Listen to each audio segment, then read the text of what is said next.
experts. Naku, libreng advice na naman ito. Bigyan naman ako ng libreng advice sa administrasyon. Hindi man sila, hindi man ako libre na consultant ng administrasyon. Siguro dapat gawin nila yung ginagawa ko, di ba? Umiikot ako sa iba't ibang Filipino communities around the world. The overseas Filipinos and the overseas Filipino workers ang pinaka-the best na mga consultants. Kasi sila yung nakatira, nakaikot sa buong mundo, nakatrabaho sa iba't ibang lugar. Alam nila ang best practices. So anong dapat ginagawa natin? Tinatanong natin sila. Ano ba yung nakita ninyo? Ano ba yung pangarap natin para sa ating bayan? Ano ba yung doable doon sa ating bayan na best practices galing sa, sabihin na natin sa Kuwait, sabihin na natin sa Australia, sabihin na natin sa Netherlands. Grabe, ako mag-charge na ako ng consultation fee sa libreng konsulta ng administrasyon na ito sa akin.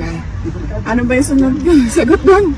Yan, ano ba sa Davao, for example, ang ginawa namin is nagsimula kami sa paggawa ng plano. So, kumuha kami ng international experts. Nasabi ko na ito noon sa Duterte Sleep. Kumuha kami ng international experts.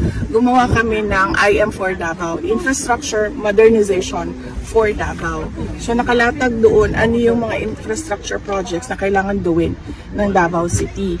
Isa doon is flood control and drainage system. Kasi nga antiquated na yung drainage system ng Davao City, tapos mabilis yung urbanization. So kailangan sumusunod din yung flood control projects. Tsaka updating ng drainage system. Pagkatapos noon, nung lumabas doon sa IM for Davao, Infrastructure Modernization for Davao, na mga listahan ng mga, "Kuya, ayaw ko ninyong biyahe."